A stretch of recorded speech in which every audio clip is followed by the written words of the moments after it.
Good evening. Today is Monday, March 15th, 2010, and I'd like to call this meeting of the Norfolk City Council to order.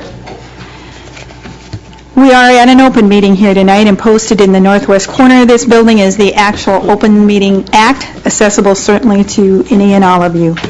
Will you please stand and join us in a moment of silence, as well the Pledge of Allegiance.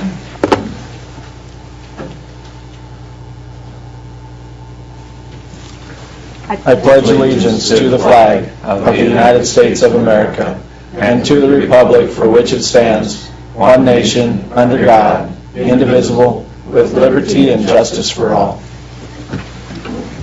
And we'll continue with roll call. Boyd? Here. Lange? Here. Van Dyke? Here. Reeder? Here. Wilson? Here. Brenneman? Here. Faust? Here. Saunders? Here.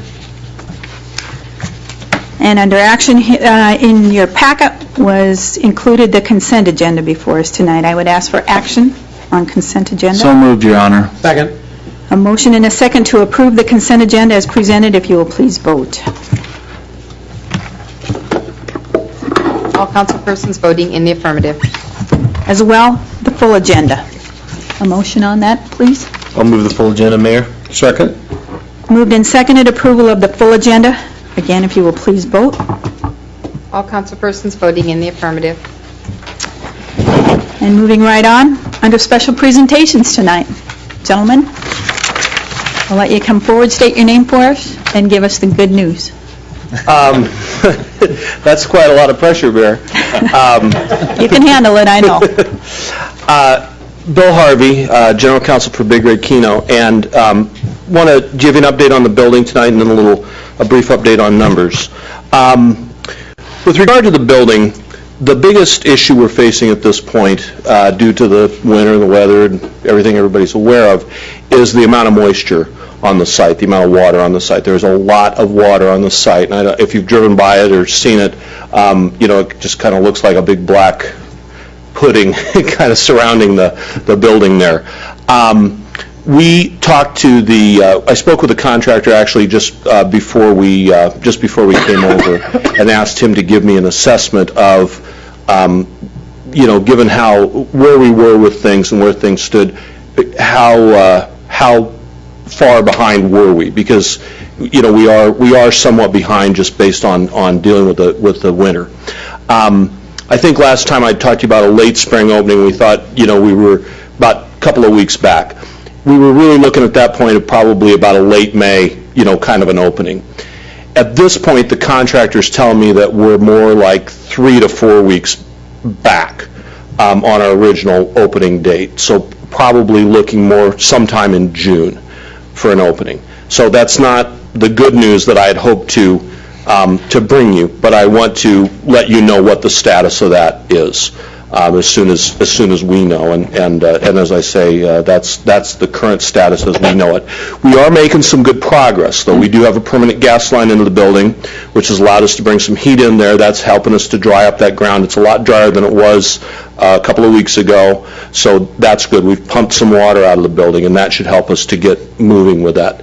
The plumbing, we're thinking is going to start sometime pretty soon, getting the permanent plumbing installed inside the building. The roof is completed.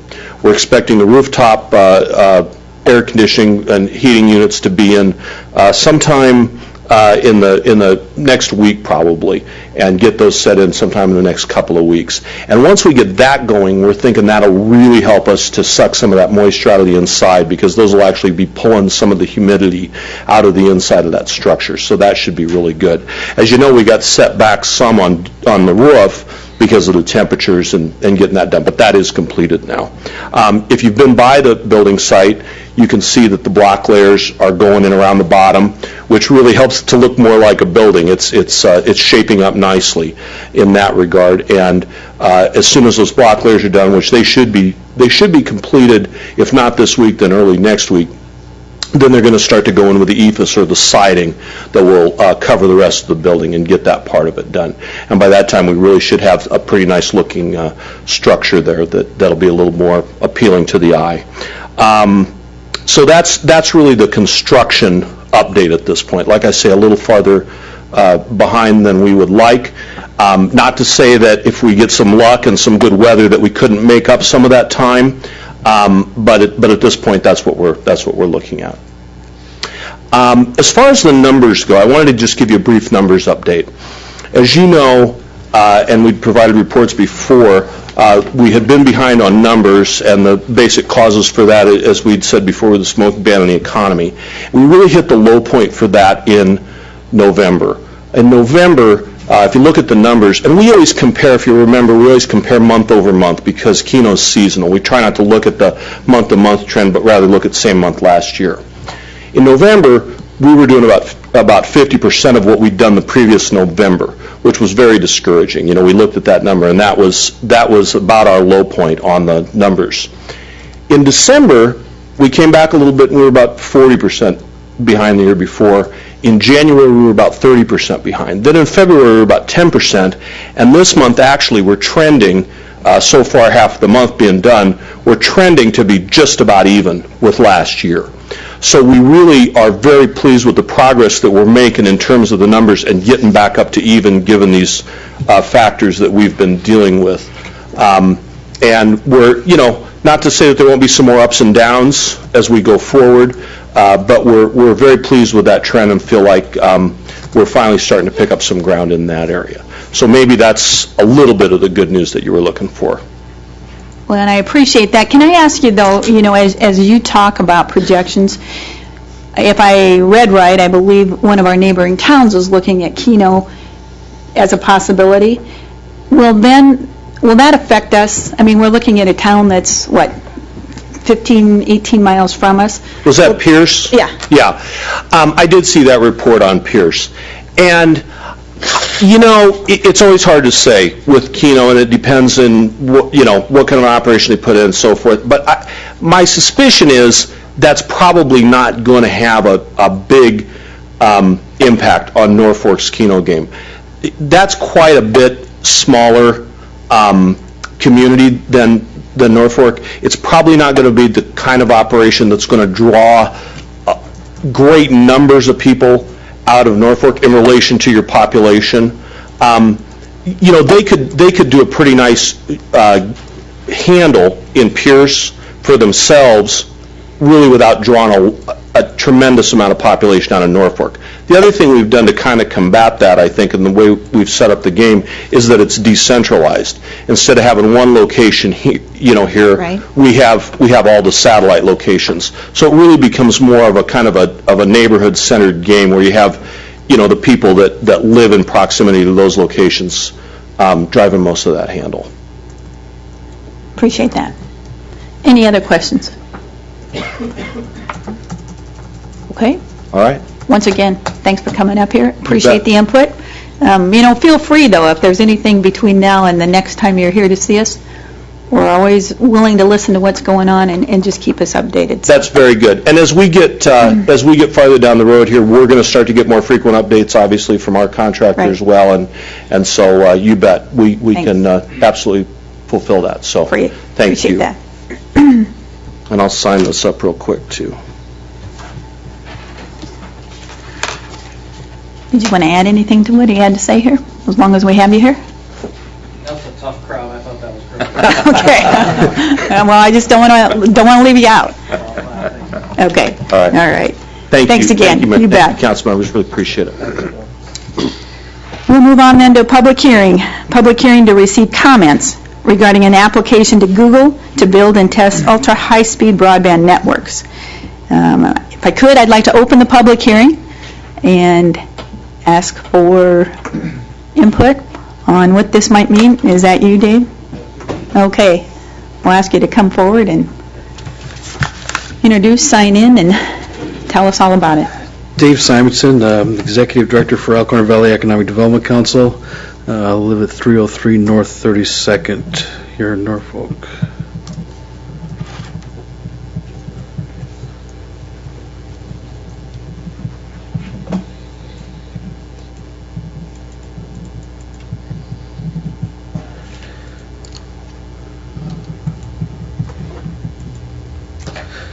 All right.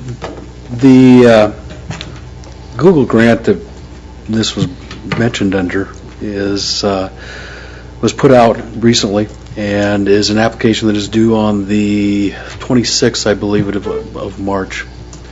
And what they are proposing is to serve one or multiple communities ranging in population from 50 to 500,000 people with high-speed internet. And Jim provided me some interesting information. I did a quick calculation. When they're talking high-speed internet, at 1.5 megabits, which I have in my house, would be 666 times faster. So if you're driving at 60 miles an hour, at 666 miles an hour faster, it'd be about 39,960. So it gives you a little concept of the speed that we're talking about. I've said it before to other people, but you can see your cabling burn as your speed goes through to your computer, or your computer may start smoking. It's an exciting project, very competitive, and but I think well worth our applying for a number of reasons. And we've been learning as we go here about our capabilities from a community standpoint. Number one, we have 30 miles of fiber within the community, and that is owned by the city. You and the people who came before you, along with Jim, from the IT standpoint of the city, had the foresight to install that, and that serves the community and will continue to serve the community quite well in the future.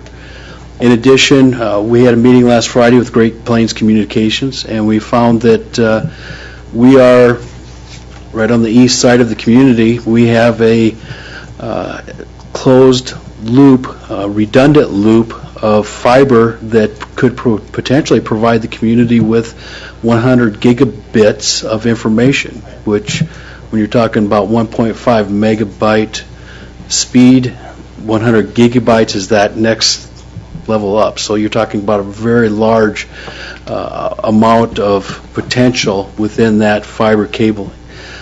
That is redundant in that it is a circle that serves northeast Nebraska.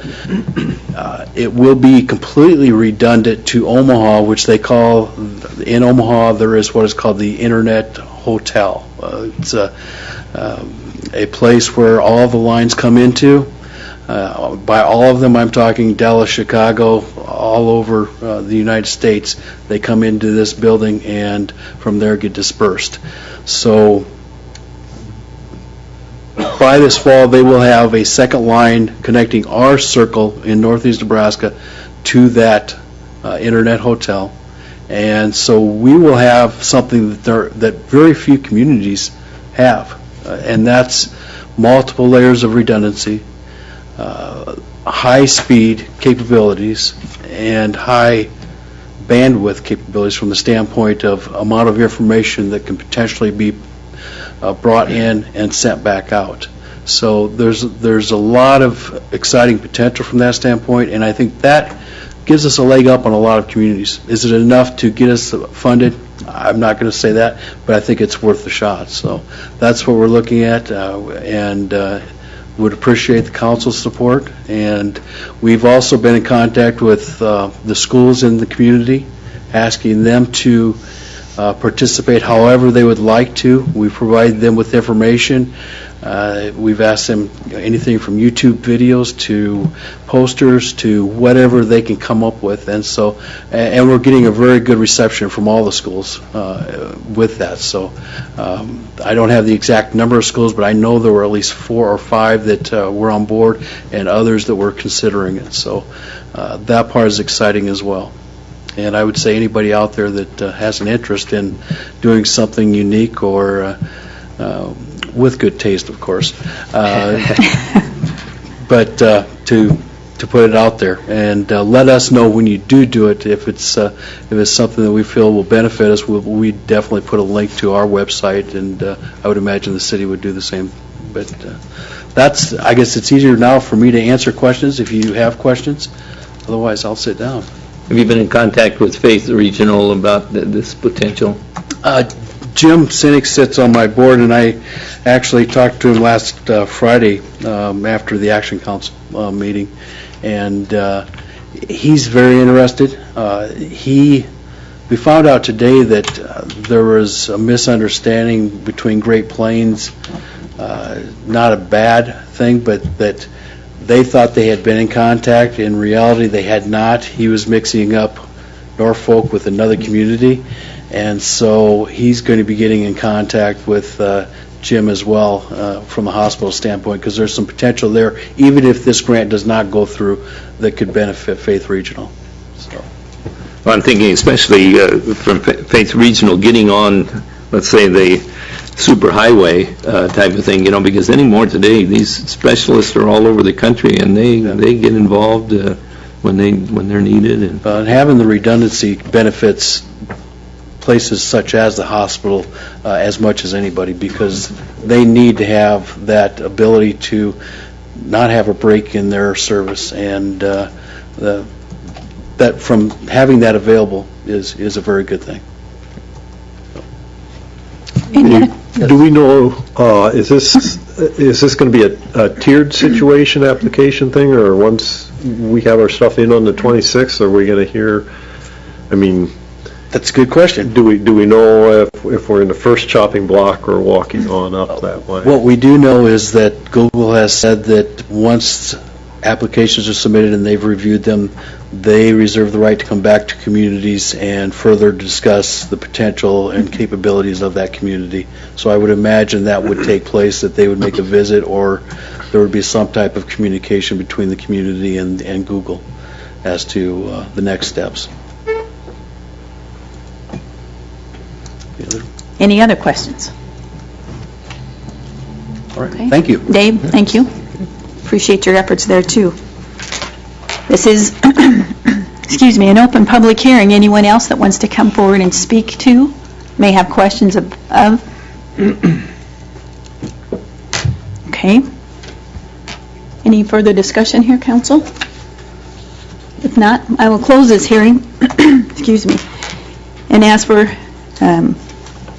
consideration of approval of submitting the application to Google. Your Honor, I would move that we go ahead with the application to Google. Second that, Your Honor. A motion and a second to approve the submission to Google. If you will please vote. All councilpersons voting in the affirmative. Okay.